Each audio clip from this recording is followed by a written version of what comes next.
Today, Palestinian President Mahmoud Abbas submitted a historical request to UN Chief Ban Ki-moon, asking the United Nations to recognize Palestine as a state and admit it as a full member. Now, full UN membership can only be granted by the Security Council, where 9 out of 15 votes are needed. But the U.S. has already said that it would veto that move. Now, the Palestinians have also left the options open to a lesser alternative, becoming a non-member observer state. Now, that would be granted by a vote in the General Assembly, where there is overwhelming support. Overall, though, this move is seen as purely symbolic. A vote clearly isn't going to solve the decades-long Middle East peace process. But the lead-up to this moment has brought the Israel-Palestine conflict back to the forefront of the U.S. political scene, being covered incessantly in the media. But is there really anything to say that hasn't already been said?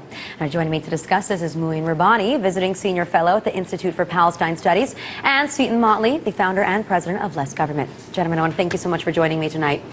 Now, for starters, so it's been a bit of a will he go for it, will he not go for it, leading up to this, and today, well, Abbas went for it. He did submit that bid. How do you see the situation playing out? Is it going to go to the UN Security Council? Is the U.S. going to have to go out and veto it? Or are they just going to go the General Assembly route? Well, it will go to the Security Council, and Obama will try to mobilize enough votes against this application that he won't have to veto it. But if the Palestinians have enough votes, the U.S. has said it will veto it because, you know, perpetuating Israeli impunity has basically become a central plank of U.S. Middle East policy. Whether or not the Palestinians then decide to go to the General Assembly, we don't really know yet. I think the important thing is that about this initiative is that the Palestinians are once again returning to the international community. It's an opportunity to break the U.S. monopoly over Israeli-Palestinian diplomacy. The U.S. has had this monopoly for 20 years, has nothing to show for its record except one failure after the other, resulting in one new Israeli settlement after the other. And I think it's time now for the community of nations to issue its verdict on this. Well, Seton, what do you think here? Because one of the critiques that we've heard a lot about surrounding this entire process here in the bid for statehood is that people are saying this is a clear example of America's waning influence over the Middle East peace process, that they're no longer the key players in the room. The negotiations are being made in rooms where they aren't present. Well, I think that's not the America's waning. I think it's Barack Obama's waning. I think he's seen as an international joke, and he's not taken seriously on these things anymore. He's been all over the place on this issue. He's been a leading contributor to this, I think, somewhat ridiculous push by Mahmoud Abbas for Palestinian statehood by calling for a return to the 67 borders, which is patently absurd and is never going to happen. He's been feeding both sides of this, so it's been a schizophrenic situation, so they just kick him out of the room because they don't know what they're going to get from him from one day to the next. But President Obama, I mean, can you really blame him for not being able to solve the Middle East peace process, right? I mean, how many American presidents have tried this? And you could say that Bill Clinton also failed, and he had much more favorable conditions at that point. Well, I have to say, it's a little stunning. I don't live in the United States, and I haven't been here for some time. And, you know, President Obama gave a speech to the General Assembly yesterday, which was received in Israel with stunned disbelief. He was seen as going, you know, way beyond what any non-Israeli, let alone the head of state of America, would say on this issue. You know, people were saying Bibi is now going to have to rewrite his speech lest he come across as less Israeli than the American president. And then you look at the situation here in the United States, and Obama is being denounced right, left, and center for having thrown Israel to the wolves. So I think it demonstrates, you know, the United States is so out of step on this issue with the rest of the world. It's basically at odds with the rest of the planet that it's simply, you know, it needs adult supervision on this issue. You simply can't continue with a situation where the U.S. exercises a monopoly over diplomacy. Are we out of step here, Seton? I steadfastly refuse to acknowledge that the United States needs adult supervision if the juxtaposition is with the United Nations, which is made up of Iran, Syria, China, North Korea, and those adults. And every other state on the earth. Well, but not everyone agrees with Palestinian statehood. I mean, it's a patently absurd notion. I think you would find that the vast majority do. If it goes to the General Assembly, right, the chances are that it is going to pass. That's fine. That there will be Palestinian The UN statehood. should be abolished. They can turn it into an insane asylum, and that way no one will have to move. The the proposition that Israel has been force-fed as a partner in peace terrorists for the last 30 years, Yasser Arafat, now Mahmoud Abbas, who still will not recognize Israel's right to exist.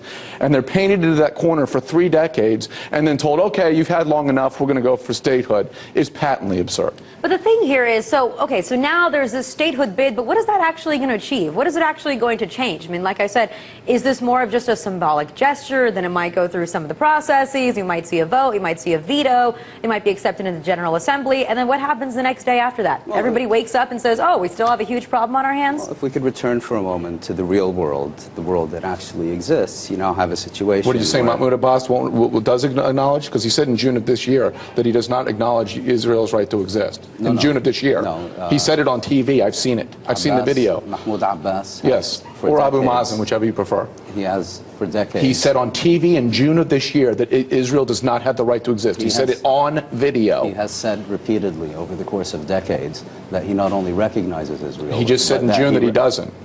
Well, you know, I'll take him at his word now. Go do your homework. I just saw the video. I can send the video to you. It's on the video. It's on memory.org, and it's in an ad for the Simon Wiesenthal Society. I'm going to break it up. I'm going to break it up. Let's go back to the point. It's an actual video. You're engaging in historical. You're going to deny the video? Seton, I'm going to stop you for a moment, because if there's anything that world leaders from any country are good at, it's flip-flopping, saying one thing one year and another thing the next, and we've seen Barack Obama do the same thing. If you want to eradicate a country off the map, you have to take them at their word. I want to ask you why this bid for Palestinian statehood is even, why is it being pursued? What do people think it's going to change? This idea that the Palestinians under Mahmoud Abbas are somehow engaged in a campaign to eradicate Israel off the map, I mean, you couldn't possibly have a larger disconnect with reality than to make a statement you have like disconnect that. From the videotape.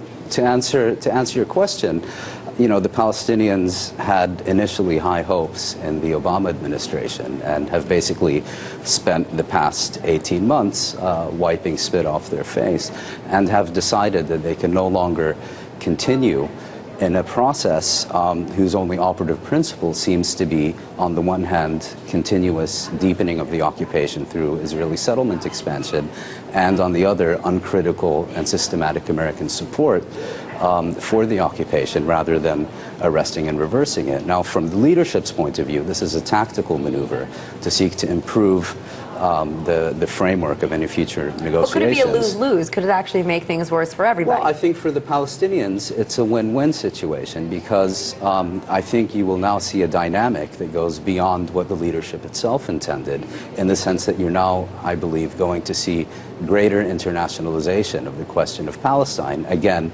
breaking the U.S. monopoly, which is effectively an Israeli monopoly, over Israeli-Palestinian diplomacy. Do you think we don't see this in enough of an international light? I mean, I observed something interesting when I was watching the news this week, is that you could say that when it comes to this vote at the General Assembly, this is something that countries from all over the world, right? This is an international glance at the Middle East peace process. And yet all I heard being discussed here on our U.S. media is how is this going to play for Barack Obama politically, and saying that it's going to play for him well politically if he vetoes it here at home. And it does seem like our political process is a little bit removed, because it's all about domestic U.S. politics. Anytime Netanyahu speaks, it sounds like he's talking just to the GOP and not to the UN leaders. Well, because the UN leadership it's absurd. The Human Rights Council is made up of some of the biggest thugocracies on the planet. The UN is a joke. And to say that that represents any sort of international community is pathetic, only in the sense that if it were true. But do you support the UN in cases where a UN resolution is passed for us to go to war in Libya? I mean, I feel like people pick and choose when they want to use the UN. I don't think the UN should ever have existed. No. I think it's an absurd, ridiculous cabal. It's a Tower of Babel. It means nothing. So I don't seek their consult. I don't seek their approval. I don't seek their disapproval. I don't care what they say. It's ridiculous. Okay, but at the end of the day, one thing that we've heard said from all parties involved here, be it Netanyahu, be it Barack Obama, is that this isn't going to happen at the UN level, right? If there's going to be some kind of Middle East peace, it's going to have to happen in direct negotiations, direct talks between the two countries. So, once again, why are we here here at the UN? Well, ultimately, I think you will need negotiations, and I think the issue is not whether or not you have negotiations, but what are those negotiations going to be about? What we've seen in the past 2 decades is that these negotiations are about nothing and nothing but nothing. nothing. What we need now is a clear agenda. Negotiations not about, whether the occupation should continue or not negotiations about this roadblock or that tax transfer, but negotiations about the implementation of Palestinian self-determination. Well, I have to wrap it up, gentlemen, because we're out of time, but perhaps, leadership could be playing a role, too. Former President Bill Clinton had some interesting words at his Global Clinton Initiative. He said basically that this whole thing is Netanyahu's fault, and that's why it's deteriorated. But we're going to see how this all plays out. I want to thank you both for joining us tonight. Thank you.